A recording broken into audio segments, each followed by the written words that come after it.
پہلا دن، پہلی سحری عشرۂ مغفرت کی۔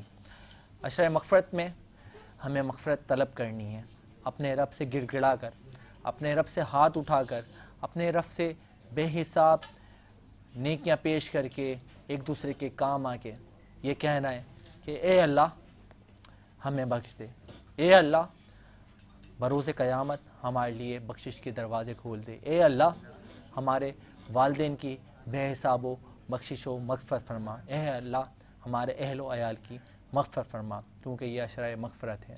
عشرۂ رحمت ہم سے جدا ہو گیا ہے، عشرۂ مغفرت بھی ہم سے جدا ہو جائے گا۔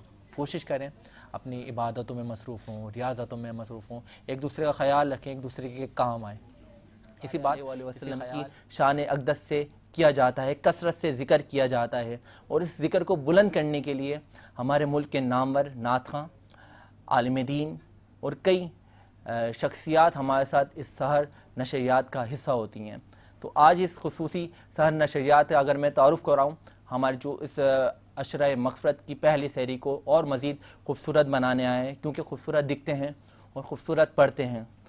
تعارف یہ ہے کہ ہر سوشل میڈیا چینلز پہ آپ ان کو سماعت کرتے ہیں، ہر الیکٹرانک میڈیا چینلز پہ، ڈیجیٹل میڈیا چینلز پہ آپ ان کو سماعت کرتے ہیں۔ بہت اچھے صوفی سنگر ہیں، مشہور زمانہ اس لیے ہیں، نامور اس لیے ہیں کیونکہ جس نامور شخصیت پہ میرے حضور صلی اللہ تعالی وسلم کی محبت کا ٹھپا لگ جائے، اسٹیمپ لگ جائے، تو وہ تو نامور ہوتا ہی ہے، اور اس کے لفظ اس طرح سے حضور کی تعریف کو بیان کرتے ہیں کہ اس کو پھر کسی دنیا کی عزت شہرت کی طلب نہیں ہوتی۔ میری مراد جناب شہری رضا بھائی سے آج ہمارے ساتھ ہماری سحر ٹرانسمیشن کو خوبصورت بنانے کے لیے آئے۔ السلام علیکم شہری بھائی۔ وعلیکم السلام۔ کیا حال ہیں آپ کے؟ اللہ کا بڑا احسان، شکر ہے مالک۔ اتنی ماشاءاللہ شہرت ملی، ہر ٹی وی چینلز پہ آپ کو دیکھا جاتا ہے، سوشل میڈیا پلیٹ فارمز پہ دیکھا جاتا ہے، کیونکہ آپ کا تعلق سنگنگ سے تھا، لیکن اللہ تعالیٰ نے جب آپ کو اپنے حضور کے ذکر بلند کرنے کے لیے مصروف عمل کر دیا تو پھر کیسا لگا؟ الحمدللہ، نعت تو بچپن سے ہی پڑھتے تھے، اسکول میں پارٹیسپیٹ کرتے تھے، مقابلوں میں جیتتے تھے الحمدللہ۔ لیکن یہ کہ جب کالج کے بعد میں میوزک میں آ گیا اور پروگرامز وغیرہ کرنے لگا، میوزک کرنے لگا، لیکن پھر اچانک خیال ہوا کہ یار سرکار کا ذکر کرنا چاہیے، اللہ نے جب یہ آپ کو صلاحیت دی ہے تو اس کی ثنا بیان کرنی چاہیے، اس کے حبیب کی ثنا بھی بیان کرنی چاہیے۔ کیا بات ہے، سبحان اللہ۔ تو یہ نعت خوانی کا آغاز کب سے اسٹارٹ کیا؟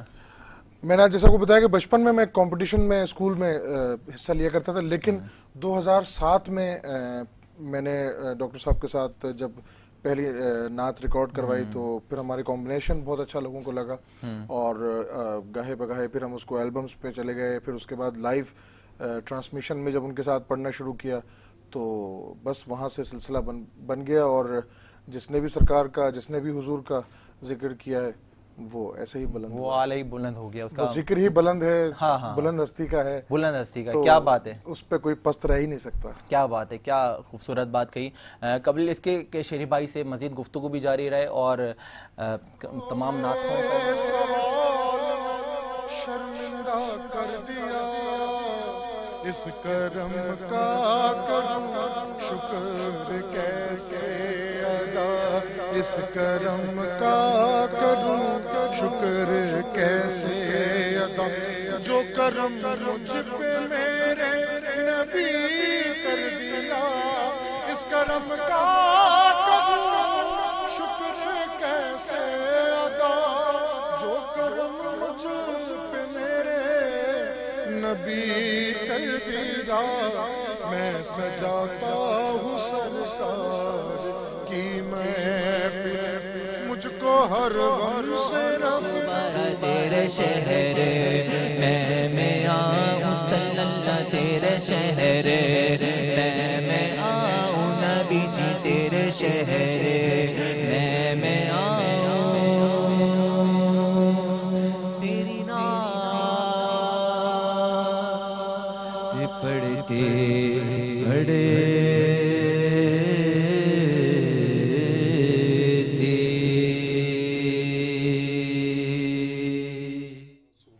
ماشاءاللہ۔ بڑے ہی منفرد اور خوبصورت انداز میں ہمارے شیری رضا بھائی نعت مبارکہ صلی اللہ تعالیٰ علیہ وآلہ وسلم پیش کر رہے تھے کہ اس کرم کا کروں شکر کیسے ادا، جو کرم مجھ پہ میرے نبی نے کیا، اور ہم سجاتے ہیں سرکار کی محفلیں، ہم سے ہر غم سے رب نے بری کر دیا، ذکر سرکار کی ہیں بڑی رحمت برکتیں، مل گئی رفعتیں راحتیں عظمتیں، عظمتیں، میں گناہ گار تھا بے عمل تھا مگر مصطفیٰ نے ہمیں جنتی کر دیا۔ واہ سبحان اللہ، کیا بات ہے، اس کرم کا کریں شکر کیسا تھا۔ بہت خوبصورت انداز میں تمہید باندھی اور بڑی منفرد انداز میں نعت مبارکہ صلی اللہ علیہ وسلم پیش کری۔ میں چاہوں گا ہمارے ساتھ عالمی اسکالر موجود ہیں اور ان سے اسلامک حوالے سے سوالات بھی کرتے ہیں اور بڑے خوبصورت انداز میں وہ جوابات بھی دیتے ہیں، اور آج سیکنڈ ٹائم ہماری سحر نشریات کا حصہ بنے جناب علامہ عابد رضوی صاحب ہمارے ساتھ موجود ہیں۔ السلام علیکم علامہ صاحب۔ وعلیکم السلام ورحمۃ کیا حال ہیں آپ کے؟ اللہ کا کرم، آپ خیریت سے؟ الحمدللہ۔ رمضان مبارک کی سیکنڈ عشرہ مغفرت کی آج پہلی سحری، تو عشرہ مغفرت کے حوالے سے کچھ فضائل و برکات ہمارے ناظرین کو بتا دیں۔ بسم اللہ الرحمن الرحیم۔ قال اللہ تعالیٰ فی القرآن المجید والفرقان الحمید کتب علیکم الصیام او کما قال رسول اللہ صلی اللہ علیہ وسلم اولہ رحمۃ واوسطہ مغفرۃ وآخرہ عتق من النار۔ رمضان المبارک کے حوالے سے رحمت دو عالم صلی اللہ علیہ وسلم کے متعدد فرامین ہمیں ملتے ہیں، جن میں سے ایک مختصر سا فرمان جسے اکثر اس ماہ مبارک کے اندر بیان کیا جاتا ہے وہ رمضان کے 3 عشروں سے متعلق۔ اس میں آقا دو عالم صلی اللہ علیہ وسلم نے فرمایا کہ اس کا پہلا عشرہ جو ہوتا ہے اولہ رحمت، اس میں رب کی رحمتیں خوب برستی ہیں، اور اللہ کی رحمتیں جب انسان پر برستی ہیں تو اس کا دل نرم ہو جاتا ہے اور وہ ذکر باری تعالیٰ کی طرف متوجہ ہو جاتا ہے، اللہ کی بارگاہ سے قریب ہو جاتا ہے، اور جب وہ اللہ کے ذکر کے ذریعے اپنے آپ کو پاک صاف کر لیتا ہے تو فرمایا پھر وَأَوْسَطُهُ مَغْفِرَةٌ، اس ماہ مبارک کا جو درمیانی عشرہ ہے جس کی آج ہم پہلی سحری کریں گے اور جس کی ابتدا آج کے دن سے ہے، فرمایا اس عشرے کے اندر اللہ پھر اس بندے کے سابقہ تمام گناہوں کو معاف فرما دیتا ہے۔ سبحان اللہ۔ اور عشرہ مغفرت کی چونکہ بات ہے تو مغفرت سے متعلق جو حضور صلی اللہ علیہ وسلم کا فرمان ہمیں رمضان المبارک کے حوالے سے ملتا ہے، آقا دو عالم صلی اللہ علیہ وسلم نے فرمایا من صام رمضان ایمانا و احتسابا غفر له ما تقدم من ذنبه۔ کیا بات ہے کہ جس نے رمضان المبارک کا روزہ ایمان و احتساب کے ساتھ رکھا، اللہ رب العزت اس کے سابقہ تمام گناہوں کو معاف فرما دیتا ہے، کیا بات ہے۔ اس کے تمام صغیرہ گناہ وہ معاف کر دیے جاتے ہیں، اور کبیرہ گناہ سے متعلق اصول یہ ہے کہ بندہ توبہ کرے گا تو بخشا جائے گا۔ اب ایمان و احتساب کا مطلب اگر مختصر انداز میں ہم سمجھیں تو وہ یہ ہے کہ روزہ رکھ کر روزے دار کی حیثیت سے شب و روز ایسے گزریں جیسے اللہ کا حکم ہے، جس طرح روزہ رکھنے کے حکم میں اس نے اللہ کی اطاعت کی، اسی طرح وہ دن اور رات بھی اس طرح گزارے کہ اس میں اللہ کی نافرمانی والے کام نہ ہوں بلکہ اللہ اور اس کے رسول کی رضا والے کام ہوں۔ اگر وہ اس انداز سے اپنے روزے کو پورا کرتا ہے تو پھر وہ بخشش اور مغفرت کا مستحق ہے، اگر وہ اس میں کمی اور کوتاہی کرتا ہے تو پھر آقا دو عالم صلی اللہ علیہ وسلم کے مزید ہمیں فرامین اس حوالے سے ملتے ہیں۔ ایک موقع پر رسول اللہ صلی اللہ علیہ وسلم نے فرمایا کہ جو شخص روزہ رکھ کر جھوٹ بولتا ہے، روزہ رکھ کر غیبت اور چغلی کرتا ہے، یعنی روزہ تو رکھ لیا ہے لیکن اللہ کی اطاعت پھر بھی نہیں کرتا، فرمایا پھر اللہ انسانوں کے بھوکے پیاسے رہنے سے بے نیاز، اللہ اسے کسی کے بھوکے پیاسے رہنے سے کوئی مطلب نہیں، بلکہ روزے کی فرضیت کا مقصد ہی یہ تھا لعلکم تتقون، تاکہ تم متقی و پرہیزگار بن جاؤ، اللہ کے اطاعت گزار اور فرما بردار بن جاؤ۔ تو روزہ رکھ لیا تو اب جس طرح روزہ رکھنے میں خود کو حلال چیزوں سے اللہ کی اطاعت میں روک دیا ہے، یعنی کھا نہیں رہے، پی نہیں رہے، بھوک پیاس برداشت کر رہے ہیں، اپنے نفس کو کنٹرول کر رہے ہیں، تو صرف اسے نہیں ہوتی زمن میں لا نہیں ہوتا محمد کے غلاموں کا، محمد کے غلاموں کا کفن میلا نہیں ہوتا، محمد کے کیا مدینہ ہے، کیا بتاؤں کہ کیا مدینہ ہے، کیا بتاؤں کیا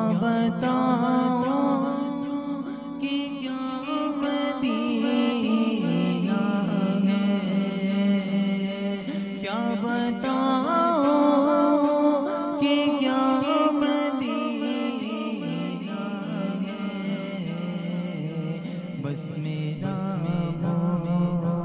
دام دینا ہے، بس میرا دام دینا ہے،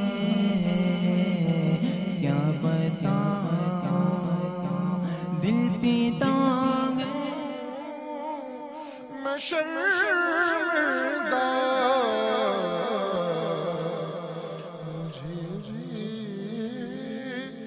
اپنے کملے میں چھپا لو یا رسول اللہ،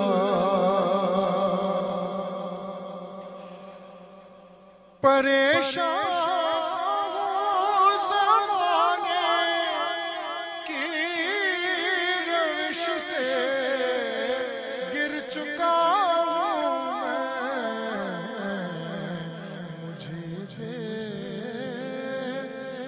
سہارا پھر اٹھا لو یا رسول اللہ۔ بالکل آئی تھنک وہ کوالیفائی بھی ہوئی ہیں، بالکل وہ نیکسٹ راؤنڈ کے لیے کوالیفائی ہوئی ہیں فرسٹ پوزیشن حاصل کر کے. تو بیسکلی ہم ایسے لوگوں کو ساتھ لے کے چلتے ہیں جو ٹیلنٹڈ ہیں اور انہیں پلیٹ فارم نہیں ملتا تاکہ ہم انہیں پلیٹ فارم دے سکیں اور زیادہ سے زیادہ جو ہے وہ لوگ آگے جا کے مدد کر سکیں. اور آپ کا جو پلیٹ فارم ہے وہ بھی بہت زبردست ہے. میں دیکھتا رہتا ہوں کہ 21 کی نشریات تو بڑا اچھا لگتا ہے آپ جس طریقے سے کام کر رہے ہیں. ماشاء اللہ، جزاک اللہ. ڈاکٹر عظمیٰ ہمارے ساتھ موجود ہیں. عظمیٰ، میں جاننا چاہوں گا یوتھ امپاورمنٹ میں جو آپ کی اہم کردار ہے، کافی آپ نظر آتی ہیں نیو ٹیلنٹس کے ساتھ، تو کیا سوچ کر یہ منصوبہ راہ عمل میں آیا؟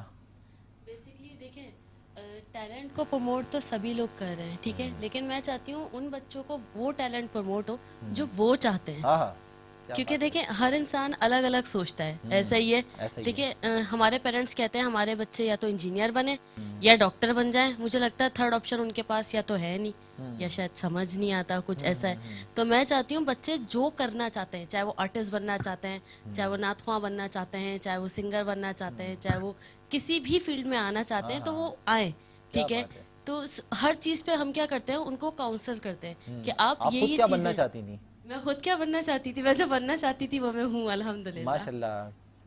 ڈاکٹریٹ کرنا چاہتی تو اب ماشاء اللہ ڈاکٹر بن گئی ہیں. الحمدللہ وہ میرے فادر کی لاسٹ وش تھی، تو میں اس لیے وہ کرا. مجھے سوشل ورکنگ بچپن سے ہماری جاب تھی، تو وہاں پہ جو ہمارے پروڈیوسرز تھے اور جو ہمارے کولیگس تھے وہ بڑا خیال رکھتے تھے اس بات کا، کیونکہ وہ چینل کی جس کی بھی برتھ ڈے ہوتی تھی وہ کمپیوٹر پہ آ جایا کرتی تھی، تو وہ پھر کیک منگانا، پھر سیلیبریٹ کرنا، ساری ٹیم مل کے پھر سیلیبریٹ کرتی تھی. تو بڑا اچھا لگا. ایسا بھی ہوا ہے کہ ایک دن میں 3-4 جگہ جا کے برتھ ڈے سیلیبریٹ کیے، اور ایسا بھی ہوا ہے کہ ایک دفعہ بھی نہیں کی. کیا بات ہے. اب تو کئی ایسے لوگ ہیں وہ سوشل میڈیا پہ ڈال ہوتے ہیں سکسیسفل 100 کیک کٹنگ سیریمنی، 100 جگہوں پہ لوگ کیک کاٹ رہے ہوتے ہیں. تو آپ کے تو چاہنے والے کافی ہوں گے، اور کثیر تعداد جس طرح سے فیوریٹزم بڑھتا رہتا ہے، مشہور ہوتا رہتا ہے انسان، اس طرح سے اس کے چاہنے والے بھی بھرپور بڑھ جاتے ہیں. اللہ کا بڑا کرم ہے، شکر ہے.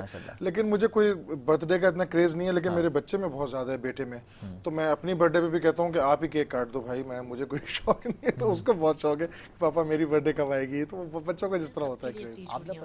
اور ایک بستی میں جا کے ہم کیمپ لگاتے ہیں تاکہ ان لوگوں کو پرووائڈ کر سکیں ہم یہ ساری چیزیں. کلوتھس ہوتے ہیں وہ ہم ڈسٹریبیوٹ کرتے ہیں، بچوں کے چاہے بڑوں کے. کرتیاں ہوتی ہیں وہ ڈسٹریبیوٹ کرتے ہیں، چاہے میل ہوں فیمیل ہوں. تو ہم پوری کوشش کرتے ہیں، ہم پوری چاند رات ہماری باہر ہوتی ہے ماشاءاللہ الحمدللہ. اس کے بعد ہم گھر آتے ہیں، پھر جلدی سے جو ہے ہم اپنی تیاری کرتے ہیں کہ ہمیں جانا ہے نماز پڑھنی ہے یا ڈفرینٹ جگہ پہ ملنے جانا ہے. اور لاسٹ ایئر تو ایسا ہوا تھا الحمدللہ کہ ہم لوگ اس دن بھی ایک اولڈ ایج ہوم گئے تھے، تو بہت مزہ آیا تھا. کہ ان دیکھیں فیملی کے ساتھ تو ہم سب مناتے ہیں، لیکن ان کو بھی ہماری ضرورت ہے، تو ڈیفینیٹلی ہم ان کے ساتھ مناتے ہیں تو عید نہ ڈبل پلس ہو جاتی ہے. تو میں کہتی ہوں مطلب یہ نہیں ہے کہ آپ کسی پہ امپوز کریں کہ نہیں بھائی آپ ایسا کرو، ہم ایسا نہیں کہہ سکتے. لیکن مجھے ہوتا ہے کہ یار سب اپنے اپنے ٹائم میں سے تھوڑا سا ٹائم نکال کے اگر وہاں جائیں گے تو ان کی وہ ہوتا ہے کہ ہاں ہم سے کوئی ملنے ڈیفینیٹلی. کیونکہ زیادہ تر جو ہے نا محسوس نہیں ہوتی ہے اپنے والدین کی، جو ہے بچے باہر ہیں، آؤٹ آف دی اسٹیشن ہے، جاب کے سلسلے میں آؤٹ آف دی کنٹری ہیں، تو اس لیے بہت الحمدللہ بہت مزہ آتا ہے. اللہ تعالیٰ آپ کو اجر عظیم عطا فرمائے. سمیع بھائی، کہا جاتا ہے کہ ہر مرد کی کامیابی کے لیے اور کسی بھی منصب کو کامیاب کرنے کے لیے ایک عورت کا کردار رسول اللہ وسلم علیک یا حبیب اللہ میں کے بے تو بے مایا ہوں حضور جانتے ہیں پہنچ کے سدرا پہ روح محمد کے تمہیں سر پر بٹھاؤں گا تمہیں رستے میں سرکار کی نعتیں سناؤں گا جو تھک کر بیٹھ جاؤ گے میں پیروں کو دباؤں گا میرے ہمراہ ہو جاؤ